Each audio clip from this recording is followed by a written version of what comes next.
I'm searching on the IFF database for how sustainable materials are, because they tell you now. It's doing its thing, but I would like briefly, it's just going round and round and round. The signal up here is terrible, so we'll talk about some other things. Mm-hmm. Because this week I've been doing workshops concentrating on sustainable materials, and people are quite often a bit surprised to find that that doesn't necessarily mean natural straight away. Mm-hmm. So, and that one, okay. So I've got orange essential oil, and the thing about orange essential oil is it's not very expensive, which is great because it's natural. And quite often people think that naturals are going to be more expensive than synthetics, but the reason orange is not very expensive is because it's basically the leftovers. The orange essential oil is made from the leftovers of the orange juice industry. So you get orange essential oil, which is inexpensive, it is natural, and it is effectively upcycled orange juice. So the oranges are going to get grown anyway, you might as well make essential oil out of the leftovers.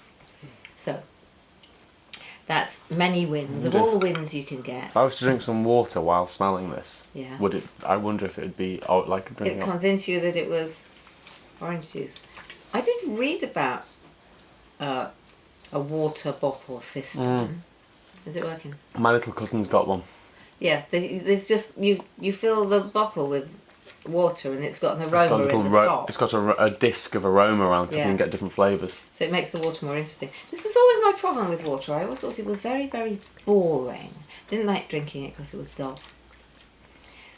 So It worked. Good. It's just made me drink twice as much water.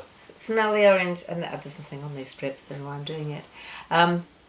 Good. So that's one way in which your materials are effectively sustainable, because the oranges are planted, they grow.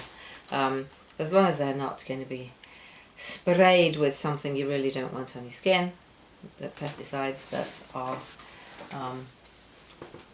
harmful, then great, use the orange. This one is an essential oil, Cypriol Nagarmota, and this is from ML Ramnarain, which is a company in India that has been producing their essential oils the same way for at least 200 years.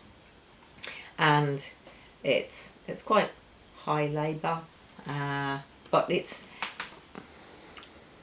they grow the grass, they harvest the grass, they distill the grass, plant some more, they grow some more, and it's sort of sustainable in the traditional way. And as long as they don't suddenly decide to expand and plough up a load of virgin forest, which sometimes people do. So, squeaky. Anyway, it's squeaky outside. Something being attacked, that sounds like. Does a bit. So yes, sorry, quite put me So off. Cypriol is grass, is it? Yeah, it's made from a grass. Smells a bit oud-like. Yeah, it does. But it's used in ouds. It's a wonderful material, and it comes from India. But it is sustainable because it's small scale. This particular one, what you have problems with natural sometimes is that just because it's natural, you can't just go chop down a load of rainforest and grow a natural thing. Oh, it's fine, it's natural, it's a plant. It is not sustainable if you need to destroy virgin land in order to keep doing it. So that's what you've got to be a bit careful about. I will give you as another example Rose Ultimate, which unfortunately is getting a little bit more difficult for us to get hold of in the UK because it's from a Laboratoire Monique Rémy, but the UK distributor doesn't really deal in small quantities, so might not get any more. But so this is upcycled rose petals. So the roses are grown anyway. They're used anyway for essential oil. And then when the essential oil is extracted, the rose petals are put into a solvent, and they use the absolute extraction technique, and we get this, which is the equivalent of rose absolute, but it's called rose ultimate because it's from the leftovers, and it used to be rose draft absolute. Now it has a much posher name. Ultimate, yeah, being the final stage. Yes, at the end. Not which the is best. great. It possibly is that as well. It is marvellous. But yes. Issue, as long as people continue to make rose essential oil, then great. But rose essential oil, boasting that something takes a ton of petals to make 1 kilo of a material, and that's why it's so expensive, the world is going to start turning around and going, that's a bit wasteful. Mm-hmm. I think there's not going to be that much space for such profligacy. Is that a word? I think that's very optimistic of you. I think it probably is. But it's a thought. Let's just do it. We could just turn it on its head and go, seriously, you use that? It's like my raspberry ketone feeling. You can get natural raspberry ketone, but you have to make it out of raspberries. You can get synthetic, exactly the same molecule, costs 5% of the price of the natural, and you could have eaten all the raspberries. Mm-hmm. It's not quite that simple, but here's one. Oh, what's that? Fleur de cuir. Ah, right, yeah. Which cuir, C-U-I-R, French for leather. So this is leather flower. It's not made of leather. So it's a non-animal leather material made from upcycled osmanthus flowers co-distilled with cedar wood. Mm-hmm. So it's not animal, so it's great, ethical, leathery, actually 100% natural, and upcycled osmanthus flowers, which have already been used to make the absolute.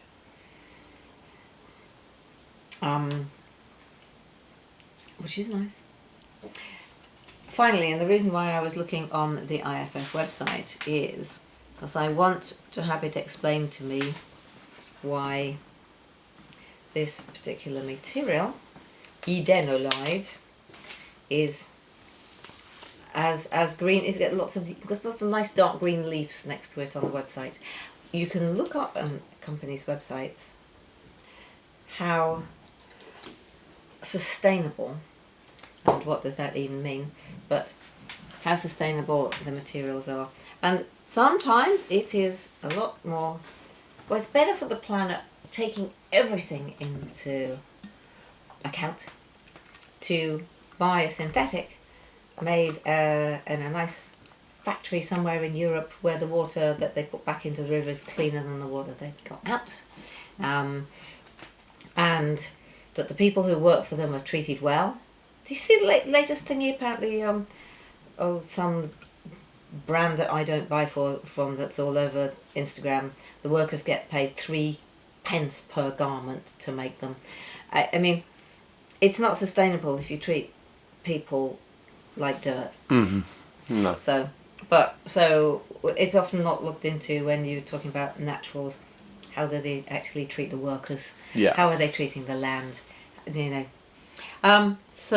Okay.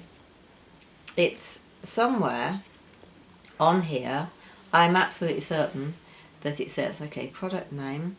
Where's the green bit? I know that this is this is nice. It smells of apples. It used to be called apple. Well, there was a previous version called Applite. Oh, here we go. Okay, 67% renewable, but it's readily biodegradable. So 67% renewable means that 2/3 of its source material isn't petrochemicals. 1/3 is. So if you're looking for a musk which is biodegradable, tick. What about the source material? It's 2/3 of the way there. So that I will use that because I start with biodegradability, and then I look for highest possible content of the renewable materials that you can get. Mhm. And at least the information is available. One of the problems is that the different websites, different companies' websites don't measure along the same scales. Is it possible to get 100%? Yes, yes. So Ambretolide HC from ACS, that is 100% renewable. Although it is grown on a feedstock of sugar cane, I'm pretty sure, and it's here somewhere, and I'm going to wander off again and I'm coming back. Lovely musk Ambretolide. But growing sugar cane uses up an awful lot of water. And that might be something that we have to start looking about. So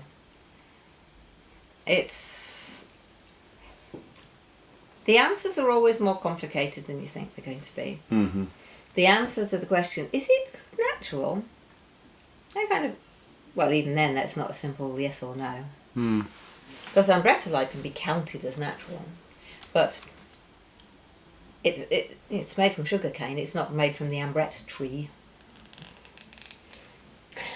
So, but the fleur de cuir is natural, but it's not. It smells like leather. Isn't made from leather. So, I just wanted to kind of throw in that if it's not possible to state this is 100% renewable, at least do your best to find out how can you shove it along in the right direction, so eventually you're going to get there. Don't just give up and go, oh, it's just too hard, because it sort of is, but we've at least got to give it a go.